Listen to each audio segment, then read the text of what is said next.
देखा कितना गुस्सा, कितना क्रोध। यज्ञ की सफलता में काम, क्रोध, मोह, लोभ, अहंकार निकट भी नहीं होना चाहिए। निकट भी। वो यज्ञ चाहे पांडवों का हो और वो यज्ञ चाहे वर्तमान में सतगुरु रामपाल जी परमेश्वर जी ने हम आत्माओं को दिए हैं रोजाना करने के लिए, या चाहे आश्रमों में भंडारा हो, चाहे यज्ञ हो, निकट भी नहीं होना चाहिए, आसपास भी। तो भीम किस प्रकार से आग बबूला हो रहा है नेवले की बातें सुन के। तनिक भी विचार नहीं किया कि नेवला और मनुष्य की भाषा में बोल रहा है। जरूर कोई न कोई बात है, सुनना चाहिए ध्यान से। तुरंत गुस्से में आ गया। और यही गुस्सा भाई और बहनों हमारे सतलोक आश्रम से जुड़े भाई बहन, यही क्रिया आश्रमों से जुड़े भाई बहन अपना रहे हैं। ये वीडियो 12 अगस्त 2025 का हिसार कोर्ट के बाहर का, जब मुझ पवन दास की तारीख थी, जो झूठा मुकदमा इन आश्रम वालों ने गुरुदेव से मेरे ऊपर लगवा रखा है। उस दिन इन्होंने हमारे वकील के माध्यम से संदेशा दिया कि पवन दास को कहे हमसे कॉम्प्रोमाइज कर ले, समझौता कर ले। दास ने मना कर दिया कि भैया मैं तो समझौता नहीं करूंगा, मुकदमा तुम लोगों ने किया, सोच समझ के करना चाहिए था। अगर तुम्हें लग रहा है कि हमने गलती कर दी तो भैया फैसला आने दो। अब तो ये कोर्ट में है, जज के हाथ में है, ये मैं तो समझौता नहीं करूंगा। तो इन्होंने गुंडे बुला लिए बाहर से, डॉक्टर चांद राठी ने, जिन्होंने मेरे ऊपर मुकदमा किया। बसंत सैनी को बुला लिया। बसंत सैनी गांव गांद्रा, जिला रोहतक, हरियाणा वाला, हिसार में रहता है। 8-10 लोग लेके आ गए अपने साथ में भक्तों को हमारी पिटाई करने के लिए। अब बताओ भाई और बहनों, ये बसंत सैनी गांव गांद्रा, जिला रोहतक, हरियाणा वाला, जिसने उस दिन हिसार कोर्ट के बाहर पेट्रोल पंप पर हमला किया भक्तों के ऊपर, दास तो इनके हत्थे नहीं चढ़ा। दास तो किसी पुलिस वाले के साथ था, इसलिए उसके साथ में दास उसकी गाड़ी में बैठ के चला गया। पीछे से 2 भाई थे, जयपुर से मनोज जी और राजस्थान के दौसा के महुआ से मुकेश जी, वो मेरे साथ गए हुए थे। उन दोनों को इन सारनामी लोगों ने, सतलोक आश्रम वालों ने, इस बसंत सैनी ने, जो बसंत सैनी सतलोक आश्रम धनाना में, मुंडका में, सिंहपुरा में जो पाठ करता है, गरीबदास जी की वाणियों पर बैठकर पाठ करता है, देखो किस प्रकार से इन भक्तों की पिटाई कर रहे हैं। तो गुस्सा, अहंकार, ये तो इनकी नाक के ऊपर है। देखो ये नीली शर्ट वाला, नीली टी शर्ट वाला, ये बसंत सैनी, ये कोड़ियों से मार रहा है। ये भक्तों को सार नाम देता है, उस आश्रम में भक्तों को सार नाम। और यहां देखो किस प्रकार से भक्तों को जानवरों की तरह पीट रहा है। तो भाई और बहनों, कैसे इन आश्रमों में की जाने वाली यज्ञ सफल होंगी? अरे युधिष्ठिर में तो जरा सा अहंकार आया था, उस अहंकार के चलते भी उसकी यज्ञ संपन्न नहीं हुई। और ये लोग यज्ञ करने वाले, पाठ पर बैठने वाले, लोगों को सारनाम देने वाले बसंत सैनी जैसे हमारे भगत, ये भक्तों को सरेआम मार रहे, पीट रहे रोड पर। तो सोचो इनके आश्रमों में जितनी भी धर्म यज्ञ होती हैं, वो चाहे कबीर जी का प्रकट दिवस हो, चाहे संत रामपाल जी का अवतरण दिवस हो, चाहे गरीबदास जी का बोध दिवस हो, चाहे दिव्य धर्म यज्ञ दिवस हो, चाहे निर्वाण दिवस हो, कुछ भी हो, इनका कोई यज्ञ सफल नहीं है। कोई भी यज्ञ इनका संपन्न नहीं होता है। सारे यज्ञ इनके आधे अधूरे। भक्तों के दान का पैसा निष्फल, बेकार। ज्योति पाठ का पैसा गटर में जा रहा है। भाई और बहनों, ये भक्ति विधान से तुम्हें बताया जा रहा है। मैं पवन दास को अपनी तरफ से कुछ नहीं बता रहा। इतिहास गवाह है, इतिहास।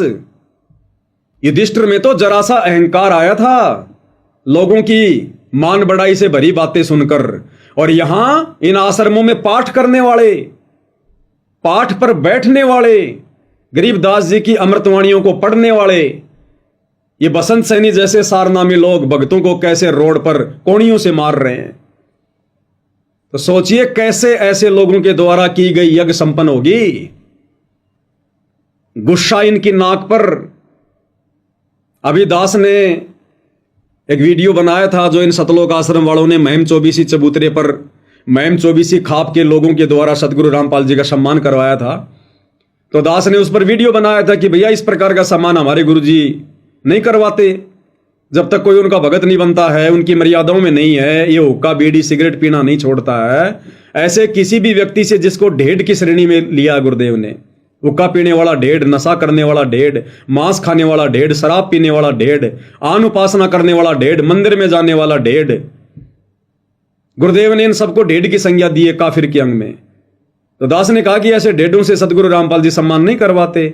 इस बात से आग बबूला हो गए और उन खाप पंचायत के प्रधानों के साथ मिलकर ये सतलोक आश्रम वाले कॉन्फ्रेंस कर रहे हैं।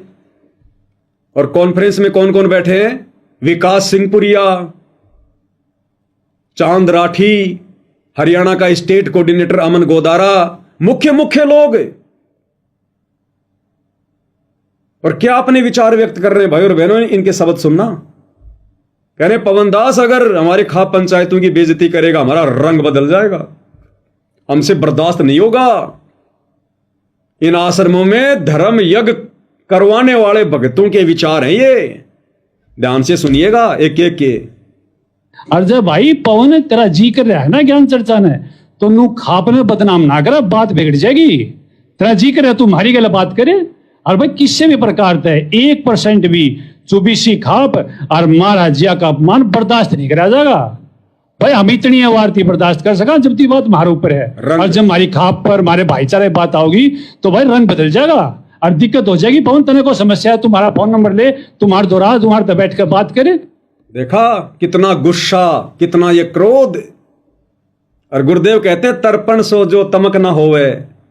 भगत को तो जरा भी क्रोध नहीं करना चाहिए, जरा भी। परमात्मा कहते हैं मन लाग्यो मोरो यार फकीरी में। अरे भला बुरा सबका सुन लीजिए, कर गुजरान गरीबी में, मन लागो मेरो यार फकीरी में। फकीरी यानी भक्ति, कि भगत के तो ये भाव होना चाहिए कि मेरा तो भक्ति में मन लग गया। अब चाहे कोई मेरी बेइज्जती करे, चाहे मेरी खाप पंचायत की बेइज्जती करे, चाहे कुछ भी करे, बस मैं तो भक्ति में मगन हूं। और ये लोग, हमने सच को सच कह दिया, उक्के पीने वाले को ढेड कह दिया, जो गुरुदेव ने कह रखा है, तो इनको मिर्ची लग गई। और अपने भगत की बातों का समर्थन ना करके, अपने भगत भाई बहनों की उन बातों का, जो बातें गुरुदेव ने सत्संगों में कही, उनका समर्थन ना करके, और हुक्का पीने वालों की बातों का समर्थन कर रहे हैं ये सारनामी लोग, जो इन आश्रमों में तुम्हारी यज्ञ करवाते हैं, तुम्हारे पाठ करवाते हैं, और कह रहे रंग बदल जाएगा, रंग, बात बिगड़ जाएगी पवन दास। तो ये तो युधिष्ठिर के भी बाप हैं, युधिष्ठिर के भी बाप।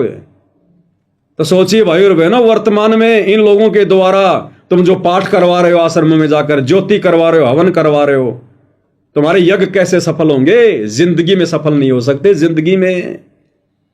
आगे हरियाणा के स्टेट कोऑर्डिनेटर अमन गोदारा जी के विचार सुन लो। कहते हैं उस पवन दास को या तो वो मान जाए सीधा सीधा, या तो माफी मांग ले, नहीं तो मुकदमा कराएंगे और उसको घसीट के लेके आएंगे। वो ढूंढा भी ना पावे, ढूंढा भी। ये अमन गोदारा जी के विचार हैं, ये स्टेट कोऑर्डिनेटर के, हरियाणा की संगत के मार्गदर्शक के। ये क्या मार्गदर्शन करते होंगे संगत का? गुस्सा तो इनकी नाक पे बैठा है, शैतान तो इनके नाक पे बैठा हुआ है। क्या कह रहे हैं गोदारा जी? उस पर अंकुश न्यू लगेगा, जैसे ही भी इन्होंने बता दी कि तो माफी मांगे ना FIR होगी, और ये जैसे FIR करवाओगे तो उसका ब्योत नहीं उड़े ना जा। और हम भी सारे भाई, हम भी अपनी जितनी भी वो, हम भी FIR करवाओगे, ऐसी बात थोड़ी हम उन्हें छोड़ देंगे। राजी राजी मान जाएगा ठीक से ना, हम उन्हें फेर घसीटा, पहले भी घसीटा था, बताओ, वो ढूंढा भी ना पावे। बताओ, कहते हो राजी राजी मान जा तो ठीक है, नहीं तो उन्हें घसीट के लावांगे, और पहले भी घसीटा था उसने। ये स्टेट कोऑर्डिनेटर अमन गोदारा के विचार है, जिसको देखकर लाखों की हरियाणा की संगत चल रही है आंख बंद करके। तो बताओ भाई और बहनों, कैसे इन आश्रमों में तुम भाई बहन जो पाठ करवा रहे हो, यज्ञ करवा रहे हो, ये धर्म भंडारों के नाम पर जो ये मार्केटिंग हो रही है, भीड़ इकट्ठी की जा रही है, कैसे तुम्हारी यज्ञ सफल होगी? जिंदगी में सफल नहीं हो सकती, जिंदगी में। तो आगे फिर युधिष्ठिर का अभिमान तोड़ने के लिए श्री कृष्ण जी रूप में परमेश्वर रामपाल जी ने अजब गजब लीला की। परमेश्वर ने खुद एक नेवले का रूप बनाया और इंसानी भाषा में बोलकर धर्मराज युधिष्ठिर को कहा कि जो तू अपने मन में सोच रहा ना कि मेरी योग सपन हो गई है, मैंने निस्वार्थ भाव से यज्ञ की है, तो नेवले रूप में परमात्मा कह रहे हैं कि तूने निस्वार्थ भाव से यज्ञ नहीं की। मैंने तेरी यज्ञ की जांच कर ली, तेरी यज्ञ सफल नहीं है। अब वो पांडव समझ नहीं पाए इस बात को। तब सोच छल छिद्र करते हुए पूज्य गुरुदेव भगवान श्री कृष्ण रूप में क्या कह रहे हैं कि हे नेवले, आप तो कोई महात्मा लगते हो। भाई महात्मा ही है। परमेश्वर रामपाल जी ने स्वयं नेवला रूप बनाया, सतगुरु जो चाहे सो करी। बोले आप तो कोई महात्मा लग रहे हो, आप कृपया थोड़ा विस्तार से समझाओ, थोड़ा विस्तार से। क्योंकि भाई और बहनों, अगर श्री कृष्ण रूप में परमात्मा संदेशा दे, उपदेश दे, वो युधिष्ठिर कभी नहीं मानने वाला। क्योंकि घर का जोगी जोगना, बाहर का जोगी सिद्ध, दीपक तले हमेशा अंधेरा रहता है। जैसे पूज्य गुरुदेव भगवान पिछले 25 वर्षों से थक गए कह के, उनके घर वाले, उनके बेटा बेटी, भाई बंधु रिश्तेदार, ये कोऑर्डिनेटर आज तक नहीं समझ पाए। तो परमात्मा ने दूसरा तरीका अपनाया। अब ये नेवला समझाएगा कि धर्मराज युधिष्ठिर तेरी यज्ञ संपन्न क्यों नहीं है। और भाई और बहनों, हमने विशेष तौर पर शिक्षा लेकर आगे बढ़ना है। अगर हम अपने पूज्य गुरुदेव भगवान को भोग लगाएं, हमारे घर पर कोई भगत भाई बहन आ जाए या हमारे घर पर कोई साथ संगति है, तो किस प्रकार से हमने आधीन भाव से, दास भाव से उन भगत भाई बहनों की जी जान से, तन मन धन से सेवा करनी है। कितने प्रेम पूर्वक हमने उनके साथ व्यवहार करना है। ये सारी बातें आज मालिक के आशीर्वाद से इस वीडियो में समझ में आएंगी। हमारे विशेष भाव बनेंगे आज के बाद, ये वीडियो पूरा देखने के बाद। जब हम गुरुदेव को फिर कल भोग लगाएंगे, हमारे भाव इतने जो है बदले हुए होंगे, हमारे विचारों में जो है तब्दीली आ चुकी होगी। हमारा जो नजरिया है भगत भाई बहनों को देखने का, उनकी सेवा का, वो चेंज हो चुका होगा आज के इस वीडियो के बाद, यदि मालिक ने दया करी तो। अब नेवले के रूप में परमात्मा उसको एक कहानी बता रहे हैं। कहानी परमात्मा नेवले के रूप में कह रहे हैं कि मेरा आधा शरीर सोने का है।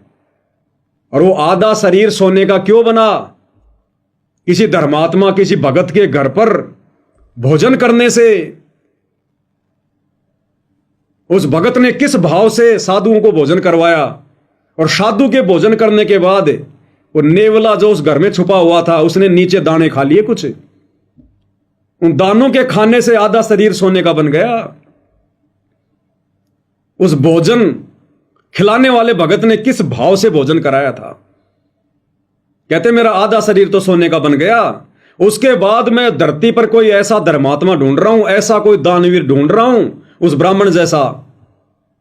मैं हर यज्ञ में जाके भोजन करता हूं, लेकिन मेरा शरीर सोने का नहीं बन रहा। आज मैं ये सोचकर, तेरा नाम सुनकर कि युधिष्ठिर बहुत बड़ा दानवीर है, बहुत बड़ा धर्मात्मा है, निस्वार्थ भाव से जो अमल भंडारे करता है, यज्ञ करता है, और मैंने तो तेरा भोजन खा के देख लिया, मेरा शरीर तो चेंज नहीं हुआ, पूरा शरीर सोने का नहीं हुआ।